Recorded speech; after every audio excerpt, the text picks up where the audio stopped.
Assalamualaikum warahmatullahi wabarakatuh. Sahabat-sahabat radioku yang berbahagia, yang pertama tentunya kita panjatkan puja dan puji syukur kita kehadirat Allah Subhanahu wa Ta'ala, yang mana dengan nikmatnya kita semua bisa beraktivitas, bisa melakukan kegiatan yang mudah-mudahan kegiatan kita semua akan mendapatkan satu nilai ibadah yang dapat diterima oleh Allah Subhanahu wa Ta'ala. Sahabat-sahabat radioku yang berbahagia, ada sebuah hadis yang mengatakan khairukum man ta'allamal Qur'an wa 'allamahu. Sebaik-baik dari kalian adalah orang yang belajar Al-Qur'an dan mengamalkannya. Di sini dapat kita pahami betapa pentingnya Al-Qur'an. Sebagaimana disebutkan, annal Qur'an huwa masdarus sa'adah fid dunya wal akhirah. Bahwasannya Al-Qur'an adalah sumber kehidupan, sumber kebahagiaan dunia dan akhirat. Untuk itu, di sini saya ingin mengajak sahabat-sahabat semua, para pemirsa, para pendengar radioku, bagaimana agar kita selalu bersama Al-Qur'an dalam kehidupan kita sehari-hari. Karena sebagaimana sabda Rasulullah SAW, man arada dunya fa'alaika bil Qur'an. Siapa orangnya yang ingin hidupnya bahagia, fa'alaika bil Qur'an, maka harus dengan Al-Qur'an.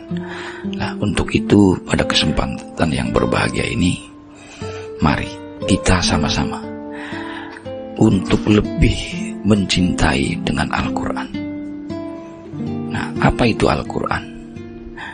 Di sini disebutkan bahwasannya huwa kalamullah al-munazzalun ala sayyidina Muhammadin sallallahu alaihi wasallam al-muta'abbadun bitilawatihi. Bahwasannya Al-Qur'an adalah kalamullah sebagai mukjizat yang diturunkan kepada Nabi Muhammad sallallahu alaihi wasallam, yang mana muta'abbadun bitilawatihi, ada nilai ibadah di situ, yaitu idza quri'al Qur'an, ketika kita membaca Al-Qur'an, likulli harfin lahu hasanah. Sebagaimana ada hadis lain mengatakan, iqra'ul Qur'an fa innahu ya'ti yaumal qiyamah syafi'an li ashabihi. Bahwasannya membaca Al-Qur'an adalah bisa menjadikan syafaat pada di hari kiamat. Nah, sebagaimana tadi saya sebutkan, bahwasannya Al-Qur'an adalah kalamullah yang diturunkan kepada Nabi Muhammad SAW sebagai mukjizat, di mana muta'abbadun bitilawati, yang membacanya punya nilai ibadah. Artinya di dalam kita membaca Al-Qur'an, di situ ada nilai ibadah, sekalipun mungkin dari pembaca, dari pemirsa ketika membaca Al-Qur'an tidak tahu artinya dan tidak tahu maknanya.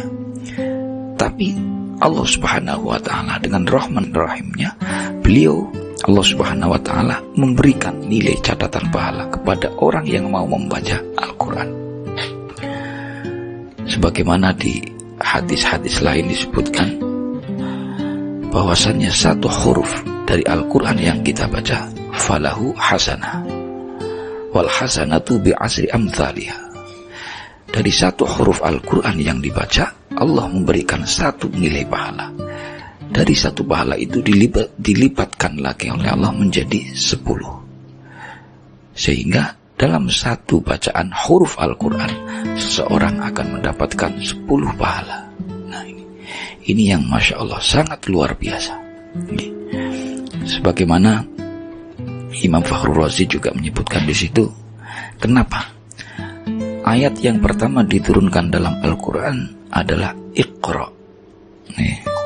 Iqra bismi rabbikal ladzi khalaq.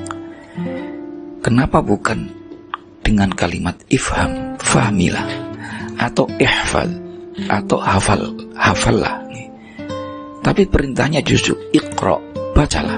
Nah, ini mengandung maksud bahwasannya membaca Al-Quran, baik itu bisa dipahami, bisa mengetahui artinya ataupun tidak, ada nilai pahala di situ. Hanya membaca, sekalipun tidak tahu artinya, tapi ada nilai pahala yang didapatkan oleh si membaca Al-Quran tadi. Untuk itu, para pemirsa semua, seyogyanya mari dalam keseharian kita, dalam satu hari minimal ada 10 ayat yang dapat kita baca. Jangan sampai kita seorang muslim punya pegangan hidup dengan Al-Quran tapi masih jauh dengan Al-Quran. Artinya membaca pun tidak pernah. Nun sewu, maaf saja. Mungkin ini sebagai introspeksi kita. Jangan sampai kita, aktivitas kita terutama dalam membaca Al-Quran lebih sedikit daripada membaca selain Al-Quran. Contoh, dalam keseharian kita selalu membaca berita. Mungkin banyak di antara kita yang setiap hari pasti pegang HP. Dalam satu hari mungkin kuat membaca sampai 2 jam, 3 jam. Tapi ketika membaca Al-Quran, nah ini, apakah sudah sudah lebih banyak daripada membaca bacaan lain selain Al-Quran. Untuk itu dalam kesempatan ini, sama-sama kita mengingatkan agar lebih sering kita membaca Al-Quran. Karena Al-Quran yang kita baca nantinya akan memberikan syafaat kepada kita di yaumil qiyamah. Allahumma amin. Mudah-mudahan apa yang saya sampaikan ini bisa memberi manfaat, khususnya untuk para pemirsa radioku. Mudah-mudahan kita semua termasuk min ahlil Quran. Allahumma amin. Akhirul kalam. Assalamualaikum warahmatullahi wabarakatuh.